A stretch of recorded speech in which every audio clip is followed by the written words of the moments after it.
But you guys still don't have a contract, right? Right. So why is the strike over? Good question. Well, okay, that's in case nobody else answers it. They allegedly showed some positive vibes that they were willing to take everything off the table and start all over again. And Positive vibes like what? take the 100 retrogressive demands off the table and start fresh. And our leadership, we have to be guided with our leadership, is tell us from Washington and whatnot, you know, if that looks good to them, you know, we got to only trust their judgment about that. Are you going to go by their word on that? We have to vote on it. Well, You guys got to vote on it? Oh yeah. No. On the contract. On the We contract, vote on the contract. I have another question. What about the workers have been injured by all those scabs rolling them over? In other words, you had a bunch of workers, you know, that were striking. You had the scab drivers just run them over by their cars. What is the status of their health? Went to the hospital. They were seriously injured. You're absolutely right about that. Unfortunately, none of those issues happened in 1101. I can only speak on behalf of 1101 members. It hasn't happened with that. I know there was a few issues in Jersey and Suffolk County and upstate New York with those issues. I'm sure our brothers and sisters of those locals are taking care of them as well as their family. But again, I apologize, I cannot answer that question in depth. All right. And in those various areas, our local law enforcement will be dealing with them accordingly. People that are inflicting any kind of pain on them. And as far as for the 74 brothers and sisters that might have any kind of disciplinary action, maybe taken on them, before we go back to work, they have to be made whole. Yes. Oh, okay. 1989, we had over 100 people fired for various activities, you know, not becoming a Verizon employee. And before we went back to work, they all got their jobs back. If not, we don't go back to work. Yeah, that's one thing about all the contracts with strike-related activities. We demand amnesty for them. Going back when you've got nothing is not a victory. What happened to the old principle of no contract, no work? It seems like you're fighting not to get back, you know, the rights that you should have had from all your years being unionized, but just even to get a foot in the door. And I'm just curious, you know, as to what the discussion is among the workers about the fact that the union's ordering you back without a contract in sight. And this has become a pattern that I think is hugely dangerous. I mean, the transit workers and the teachers did that also, and they're wonderful militant people in the unions, and yet they went back without contracts and, you know, got eventually forward. Amy mentioned that needing an inside strategy for the strike with everyone going back, and it's what's clear is the past 2 weeks is that the power for workers is withholding their labor. So going back, where does the power lie, or how can you guys organize inside to try to, especially when you guys are talking about the huge discrepancy or the huge break between the leadership and where the rank and file is, and the ability to affect, you know, or influence them. How do you, what kind of things or ideas do you have? And then the other thing is that by having the strikes outside, the picket lines outside, it also gives community members and other activists a place to go so that you can interact, you can talk and get ideas about how to build solidarity, you can get ideas about adopting a store, you can get ideas about not paying your bills and stuff like that. So not having those picket lines up, what can we do as activists to try to link up with you guys and try to stay in touch and continue to build solidarity so in case you do go on strike, again, we'll be even more prepared. We won't have to reinvent the wheel. Note, what's the plan within CWA to build a movement to reject any contract that contains concessions? Because like this idea that we need to concede something, like for a company like Verizon, there is no economic recession. Since the banking collapse in 2008, they've made $20 billion. They're not suffering from a recession. They don't need concessions from us. But what's happening all the time is that, like in Wisconsin, for example, the union leaderships are willing to basically give in and call movements off for the sake of getting some concessions from the company. But so my question is kind of like, what are we doing? Because what's going to turn the wheel for us is going to be a strike that doesn't just limit the scope of our losses, but a strike that wins and actually says, like, we don't need to give anything back when you're profiting while everyone else is out of a job. But if they can keep the company going with 20% unemployment and hiring fewer people to do more work for less, that's what they'll do. So what's the plan to say no to a contract that contains concessions? I think someone already mentioned, how do we, as from out here, go ahead and continue the solidarity? But also, I guess the question is like, what kind of conversations you're going to have with the workers when you come in? Like, how do you really get the idea of what they're really thinking? And also, the rank and file anyway. And also, like, is there somewhere where you could slow down production, or like, some of like the power that you guys, that's what only you guys know how to do that work. Yeah, that's the way our unions work, is that we vote to strike, and then all the decision making, and then the decision making is supposed to be out of our hands. Like, my local didn't even have a meeting. Like, the people on the pickets were just called, go home, the strike is over. What? Yeah. It is. There's nothing new in the labor movement. There's very few. I was shocked. I was shocked to learn that a section of 1101 was meeting, and I would not be surprised if that meeting gets shouted down. I would not be surprised if people just started chanting "no contract, no work," in which case that would be great. That could change the balance a little bit in terms of what the union leadership thinks is possible, or they could just come down really hard on that section and never hold another meeting. So it's not so simple as like we could just get out there, like I could just go back to my local and say it. Like, where would I say it? There's 80 people in my workplace. We're having a meeting Tuesday morning. I can go back there. We're already back at work. Right. It's hard. There's not going to be like a quick fix. Like, this isn't actually Harry Potter. I don't actually have magical powers to fix everything that's wrong with the labor movement. And so I think what's going to happen is a lot of the people we all chanted "no contract, no work." There's a lot of people thinking that meant something to me. And I think there's going to be a process of us talking to each other and figuring out who wants to stand by that, who's going to watch the negotiations and see what really comes out on paper, and what version of it do we get to see before we vote on it, which is another issue, because we only get a selective outline of what's in the contract. So sometimes there are concessions we don't know about until after we vote on it. I'm not trying to paint CWA as like this horrible backwards union, because this is standard. This is every person I talk to, every union. Yes, exactly. Thank you. And I recognize you from the PDP. You were doing a great job at that. You were the one with the baby. Yeah.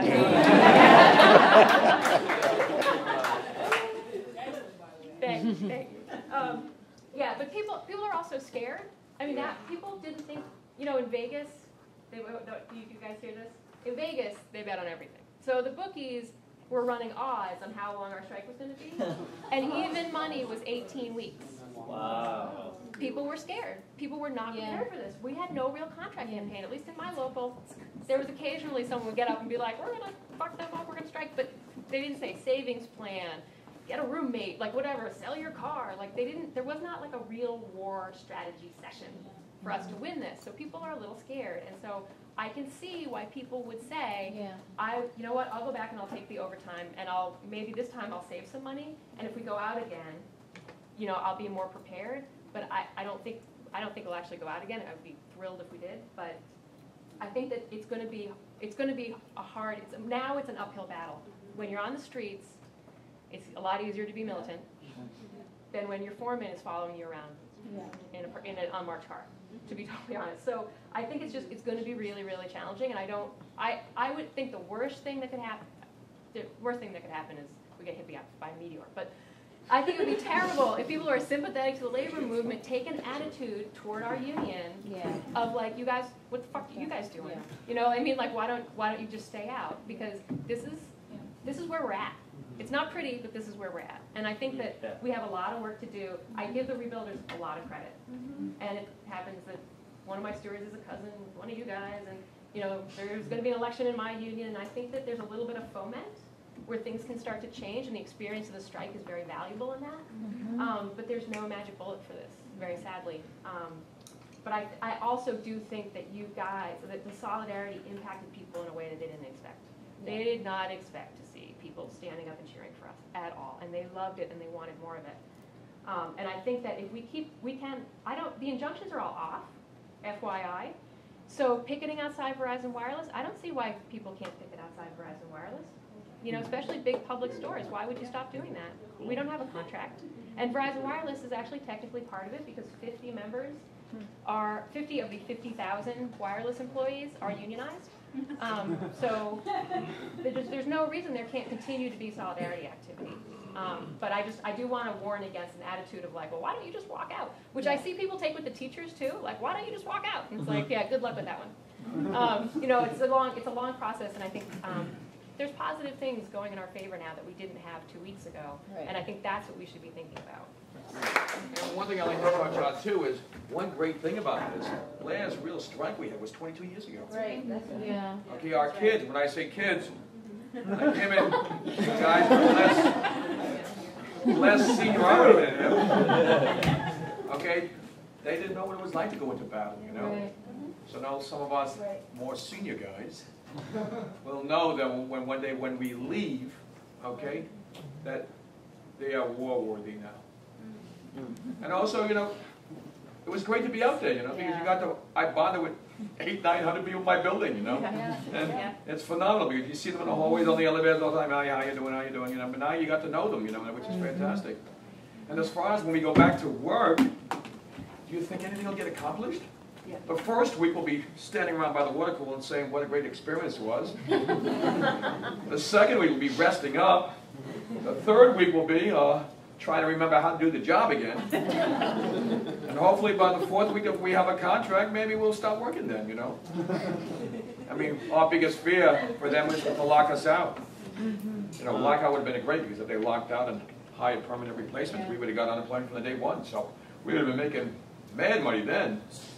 And again, so as far as concessions, we don't know. We're not going to know until we sign off. You know, as far as the last contract, we gave away the unborn. And you know what, to anyone to give away the unborn is terrible. But the way a lot of people think, you know, oh, me. But you got to have the foresight to think about the unborn. Because one day, the unborn will outnumber the ones who are that are working. And they'll say, we're not going to go, you can go. And then he'll come back to watch it. I just want to touch on what Amy had said that. With the contracts, unfortunately, the elected that we have up there on bargaining, they'll negotiate it, and then we'll get the information down the line with this. I personally don't like walking out at this point in time. We're going back to work on Tuesday with this, considering that we had so much movement, so much inspiration, so much solidarity, not just with CWA members, but other locals across the board with this. You know what I mean? There was so much energy riding down there. We're down at 140 West Street. It's the headquarters for Verizon, besides Baskin Ridge out there. There was so much energy. People would honk their horns. You got the construction workers and the Teamsters and TWU and DC 37 and all the other locals helping us out. And just even tourists, you know, coming in and says, listen, I ran into one guy who's from Holland. He says, we don't do that here. And just the union's over there. One person has a problem, and 200,000 are out in the streets. All right. So having heard that and seeing what type of inspiration this particular issue that CWA, IBEW was going on with Verizon, it did a lot of inspiration with it. You know what I mean? As far as this whole two-tier system that we wound up negotiating last contract, I think it was the worst thing with the unions. Anytime you want to join a union, is to have the first thing is job security. Why would you want it? You know, moving forward, they said anyone from 2008 and up, 2003 and up, doesn't have job security. It's not a good thing with that. And unfortunately, that was with our elected leaders that were negotiating this, and that's why there's a huge rank and file movement. Like Amy said, some of this stuff you're not hearing, okay? We have 8 chief stewards down at 140 West Street. We took the reins and decided we're going to do this with the people. Yeah. Our executive board didn't tell us what we had to do. We told the people we knew what we had to do with the existing contract. Okay, we have the company by the neck. We have them by the neck. All right. I don't know if this is going to be censored or not, but we have them. You know what I mean? Why would we want to stop? Right. The momentum is there. Okay? The momentum is there. Like Vinny said, you know, God's got to be a union guy, okay? Because he's been pissing down here and making sure those manholes are flooding. Yesterday, last Sunday, okay? I personally know of some brokerage offices that I'm very close with. This says, Ron, you gotta do me a solid. You gotta come in here, give me a number, give me something. I'm losing thousands a day because I got no phone service. My T1s are down. I can't make those business transactions. I'm like, brother, call old McMadam. I gave him his home address. I gave him his email. I said, send a message back out there. We had a visual down at Ivan Seidenberg's place. There must have been 1,200 people over there on upstate. We did one for Lower McGowan, the same thing. Okay, the guys up in what was that, Poughkeepsie or Yorktown? Jersey. No, for Ivan. Ivan was Rockland. Rockland? They went into a hearse. Okay, they pulled out a casket saying, you're killing the middle class. I hope you feel good with this. All right? Just to send a message back out there. Same thing with Lower McGowan. Okay? So, as far as trying to answer your question with that, it's kind of a tough spot. But that's why the rank and file movement is going up there. That's right. And we're looking to change, like I said, we're looking to change all that. Okay, for the benefit of the membership. If it wasn't for guys like Vinny, I wouldn't have a job. Okay, so I've always paid respect to the senior people. Okay, they went out there to fight for it. My job and responsibility is to sit there and fight for it now to assure his future as well as the next generation with this. Okay, and if the people don't get involved, it's just going to wind up going down the toilet bowl. And this is why we're here out there being so militant with this. And again, I want to thank the public for that. The people out here for that, because everyone in this room was able to send a message back out to Verizon saying that they're not going to take it. Okay, the customer service calls, complaints went into the company, and they said we're not going to take it. The people out on the line, we're not going to take it. And the whole thing, no contract, no work. I agree with you 1,000% with that. Unfortunately, I can only have that much amount to say. But moving forward, we want to have that much more to say. Right. Okay. Negotiations going forward is going to be incredibly important for all workers. Yep. When TWU went back a few years ago with a crappy resolution to their massive strike, their three-day action, that's been thrown back in the face of teachers every time we're in a contract battle. And the same thing's going to happen if CWA and IBEW come back with concessions in this deal. The message to the rest of the labor movement is going to be that striking doesn't work, and so we have to make sure that that's not the lesson that's learned, that we come out with a success and a win from this. The second thing I just wanted to speak on two recent lessons we've learned about concessionary contract deals and contract votes in the last couple of weeks. I don't know if people have been reading the news on this. The Connecticut state workers had a $1.6 billion set of concessions that were in front of them, and actually voted them down, which caused a huge budget crisis in our neighboring state. And the unions went back and said, "Oh, you didn't get it right. Vote again." And so they actually managed to force through a revote, and those concessions went through earlier this week. Similarly, in New York State, state workers were threatened with up to 10,000 layoffs by our friend of labor, Andrew Cuomo, and forced to take massive concessions. And that vote just came back this week as well. The news in both of those, the state workers in New York, the contract passed, but there were 40% of the workers actually voted against it. Wow. And in both Connecticut and New York, there's virtually no organized rank and file movement in either of those unions. And so the difference that a group like the Rebuilders in 1101, a reform president like Dan Tramontazzi in local 1400 in Massachusetts, the difference that organized opposition can make on the ground is to flip that 40% to 60% and actually vote down concessionary contract. And I think that's within the realm of possibility. Obviously, there's huge variables in the next few weeks. What does it actually look like on the job? What are the lessons people are drawing? Is it possible to maintain some kind of momentum through a work to rule campaign? But the potential and the anger is out there. People probably don't know this, but building workers at the World Trade Center site in the past 2 weeks actually went out on an illegal job action in order to win a better contract deal. Concrete?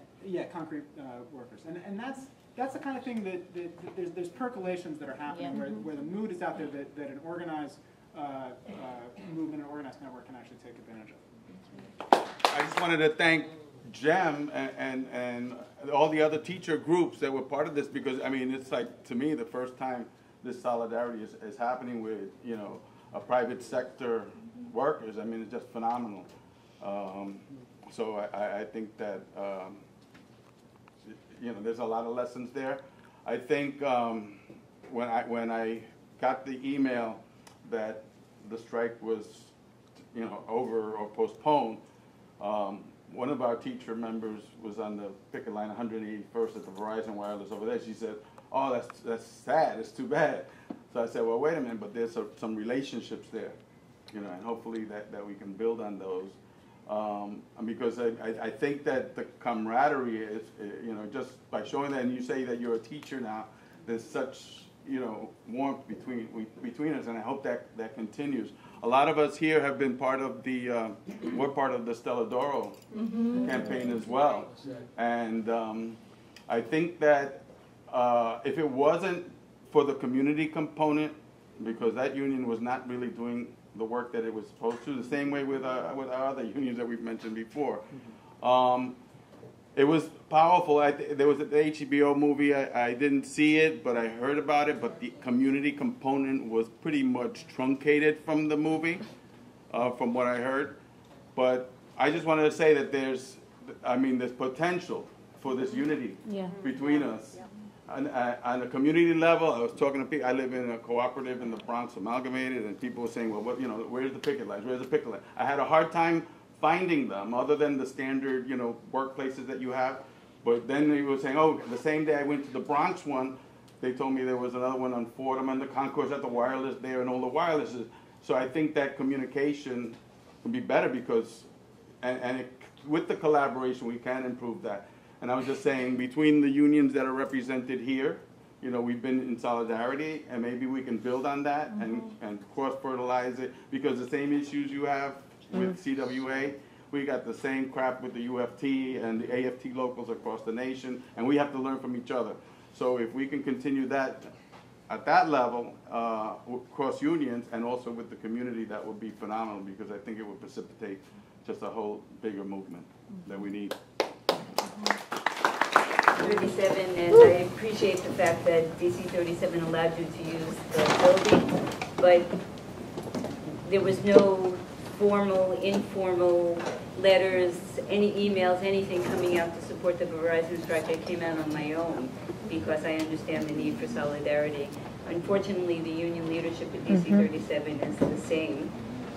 They're interested in making lots of money, and we do not have a contract yet. It's been going on for years. And this is traditional. Unfortunately, in DC 37, there isn't anything even as militant as no contract, no work, so we can go on for years without having a contract. And as I said, I appreciate the fact that they let you use the building, but in terms of any, you know, worker solidarity, they don't even respect their own picket lines, let alone anybody else's. So that being said, I went down to, I've been a number of times down to the Fordham Roads line, and I talked to most of the workers there, and nobody knew what was going on. I said, "Do you have union meetings?" They said, "No." I said, "Do you have any discussions about strike strategy?" They said, "No. Our shop steward tells us to come, tells us to leave. That's about the extent of it."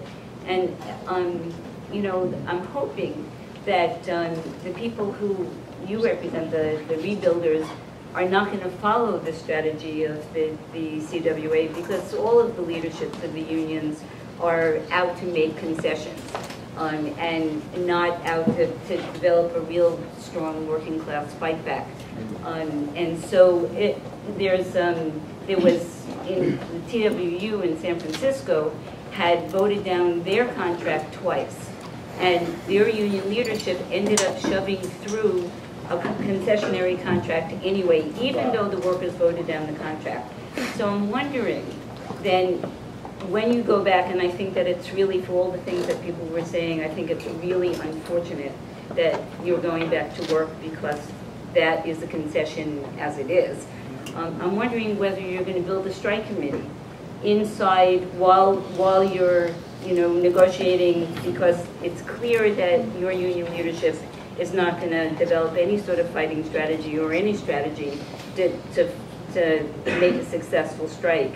And what it'll end up doing is demoralizing not only the Verizon workers, but other workers who are looking to Verizon, which is why I went to Verizon, to try to defend the picket line and yell at the people who are going into the stores. And I'm wondering if, in fact, you see yourself as being in opposition to the union leadership that is clearly selling out the workers, and what is your strategy to not only, build a strike committee, but what are the demands? How do you intend to inform the union members? Are you going to have union meetings? Are you going to build a different type of strategy to one that the CWA is now employing? Because if in fact there isn't a different, even though you are sounding much more militant, if in fact there isn't a different program coming out of the rebuilders, then what I'm fearful of is that it'll end up in the same way as the TWU ended up in San Francisco, with voting down the concessionary contract, but in fact the workers never had the opportunity to go out on strike and do something different. So in fact, even though they voted it down, they're still now working under concessionary contracts. And what I want to hear is that there's a way of involving not only the union members, your union members, but also making overtures to workers in all other unions to come out and support and defend the Verizon strike, because we are all one. I'm Kieran. I'm a boilermaker from New Jersey. I'm in the building trades in New Jersey, and what we're working on in New Jersey is a group called Cross Trade Solidarity, which started in Portland, and it's an organization of guys, rank and file guys, who try to organize with guys in other trades and organize actions that we can do what we normally wouldn't be allowed to do, within our own unions. Our union bureaucracy is either unwilling or unable to, advocate actions in a lot of cases. So we have a points of unity that we follow, and I'll have a pile of flyers back there if anybody's interested. And I remember covering some Sunday something made a picket line once. I apologize that I've not been able to be on my feet a lot. But I've been trying to organize something within my local, working with someone in the office and with my workplace, and encouraging people to go to the stores and places like that. But I was wondering, now that we're going back to work, what we can do now to still keep that solidarity going and try to get people. It's been really disorganized, just individuals kind of doing it within it, but I was just curious what my union and other unions can do forward to keep pushing this and keep staying in solidarity with you and help keep putting pressure on Verizon, so that, because just like an injury to one is an injury to all, a victory for one is a victory for all. We're really behind you and want you to win this one. Appropriate for solidarity activists to continue actions against Verizon wireless stores in the coming weeks?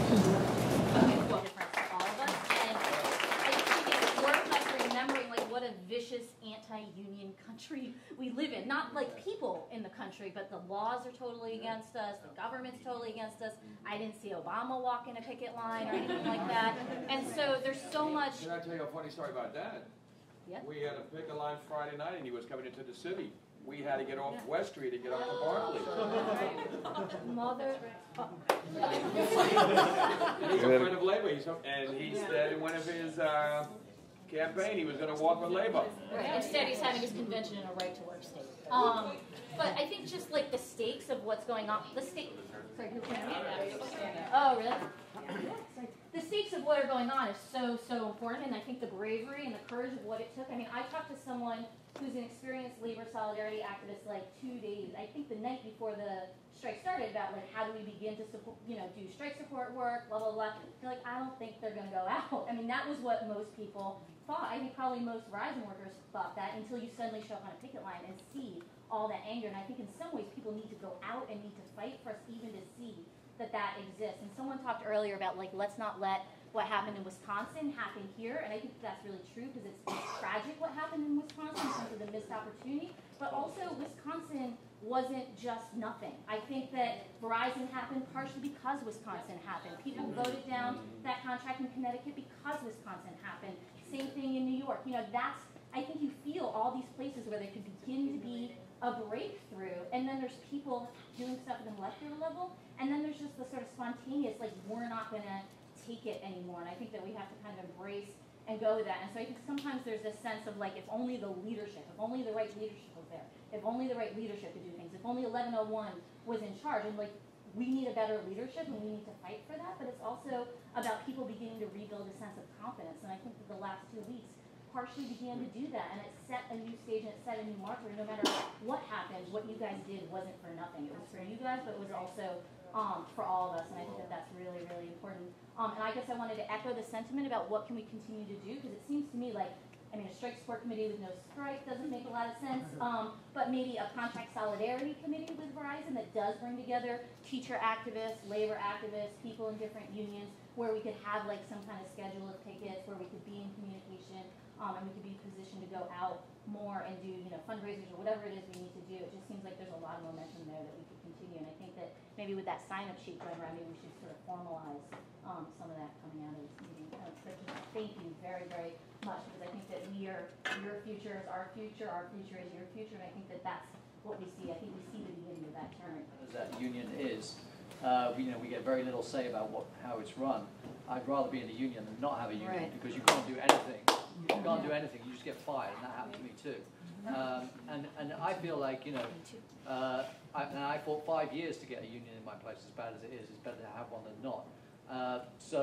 But I think that this country is one spark away from the kind of thing that we've seen in Greece, in the Middle East, in Britain, in France, because the attacks that have gone on there are coming here, and the hammer is coming down on every working person in this country.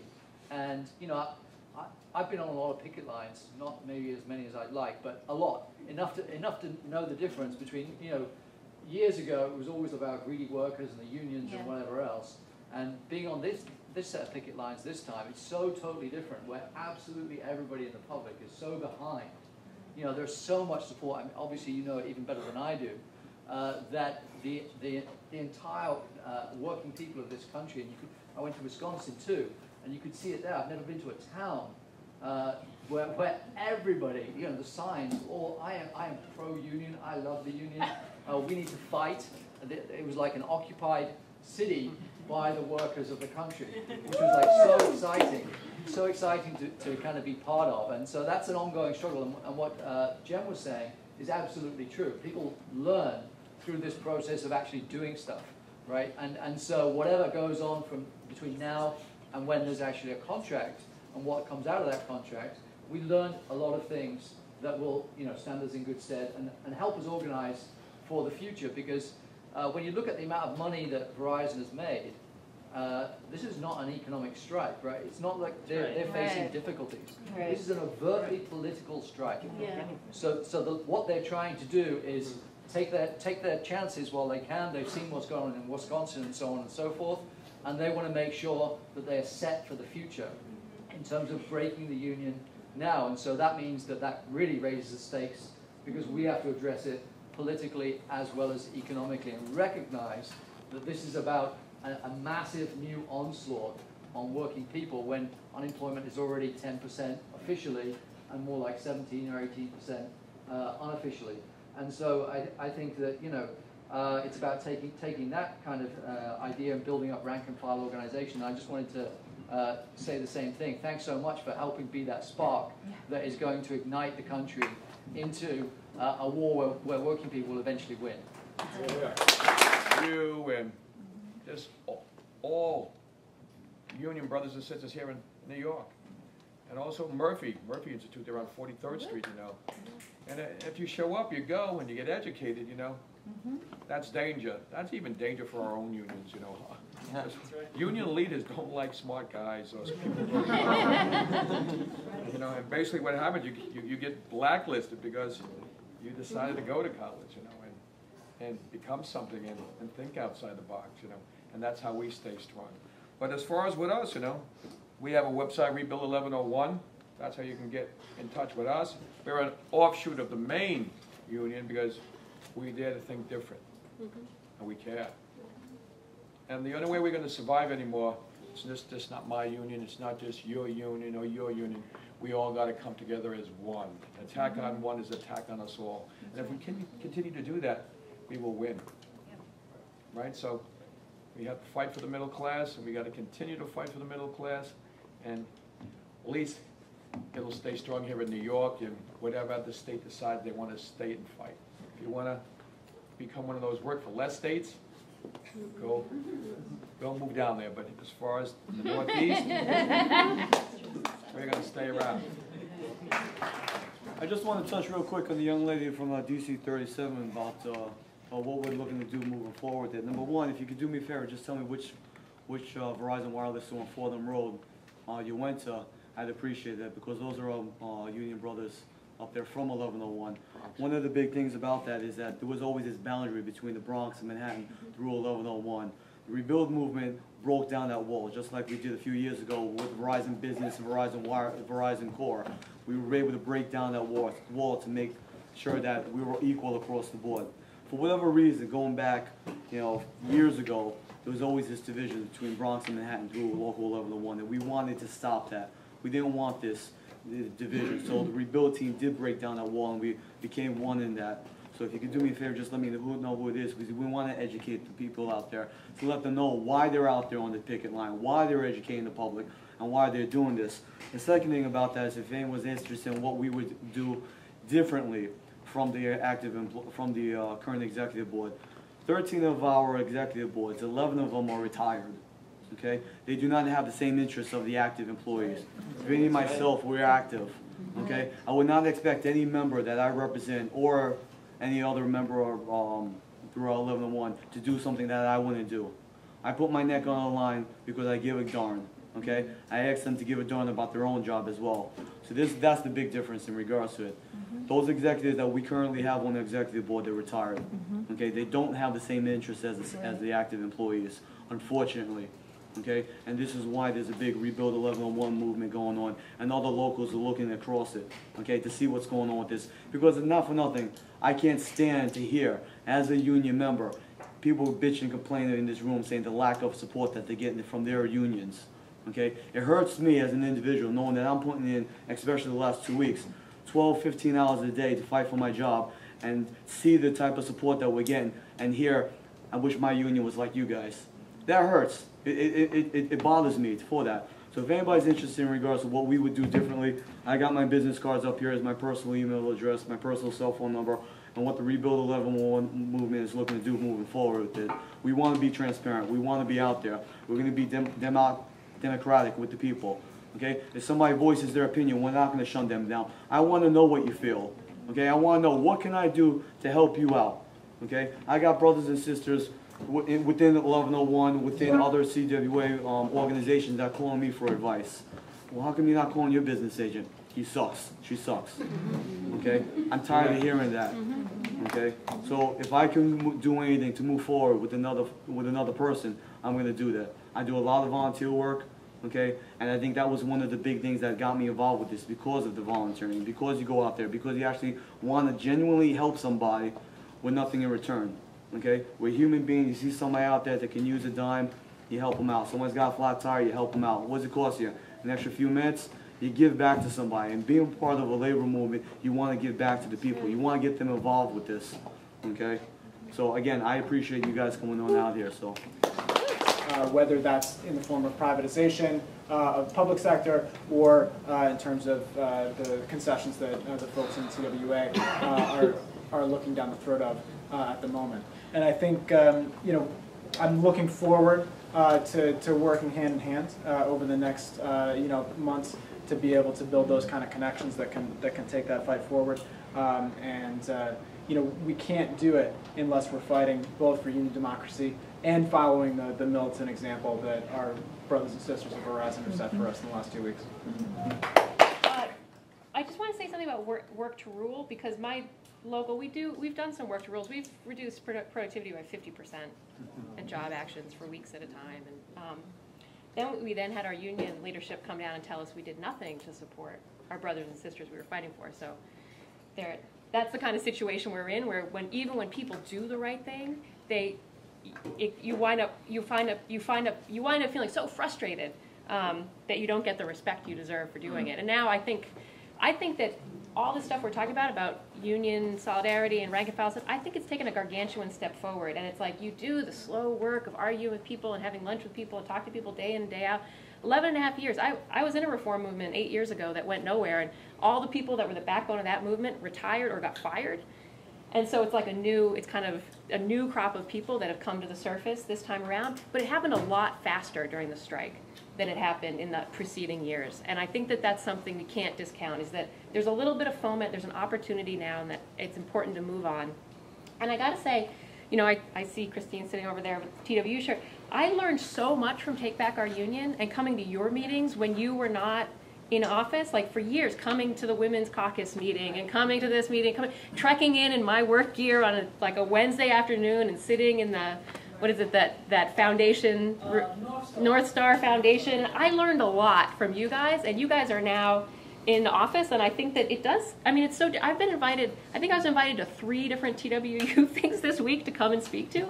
And it was funny, Marvin, we invited the political director of the Transit Workers Union. We asked him to come speak here, and he had a very good reply. He said, you know what, I'd rather train other people to get out there and speak on their own behalf than come and speak at every single meeting. And I think it's kind of where we're at. Like, there aren't enough of us for the crisis that exists right now. Like, our forces are not strong enough yet, but I think we're getting there. And I do think things have moved forward. And I give, for all the people that came, like you guys, the previous generation who struck, and also every other reformer that's out there, every other fighter for democracy that's out there in a union, every other person that's done a work to rule and, you know, or been on strike, we owe them a debt of gratitude. And it felt like all these things were coming together. Yep. Wisconsin, the housing crisis, all these things were coming together. And I had kind of given up feeling like being a union militant was going to be really meaningful in CWA. And then, boom, you're in a strike. And it felt like history was being made and that potential was there. And just because we've backed off, it doesn't mean those forces have gone away. Right. So even if it's not us, it's going to happen. Yeah. It's happening. Those forces, I could stay home for the rest of my life, and this is going to break through somewhere, somehow. And the working class is coming to its feet. And someone in the PEP meeting said, the sleeping giant is being woken up. And, you know, it's like the analogy, yeah, you know, sometimes when you get out of bed, it's like the first foot on the floor is not that stable. That's kind of what it feels like right now. Like, we are still coming to our feet, and it's a process. But I think people are saying that there's a lot that's going on. I think it's really important that we all leave here, you know, all the union folks. I think there was a sign-up sheet that went around, like, we need to stay in contact. Picket a Verizon wireless store. I'm just going to keep saying that. Picket a Verizon wireless store. There is something you can do. They're still making money hand over fist on that, and they're still non-union. And I think this one last thing I'll say is that, one other thing is that work to rules. It's very isolating. You're in your own workplace, you know, by yourselves. You're not with your local. You're not with the public. It is challenging. But right before the strike, we had a job action. It's funny. It was like a non-job action because they forced overtime on a Saturday, and our union said nobody take it, and 4 people took it in a local of 2,000 people. So, you know, that solidarity is there. Yeah. That can be tapped into. And so when we go back, we need to continue that. Like, maybe we won't take the forced overtime. I don't know. You know, that's a possibility. And also, my local, in the last contract, 35% voted no on the last contract. So it's not a done deal. There's still a lot of pieces. There's still a lot of pieces in play.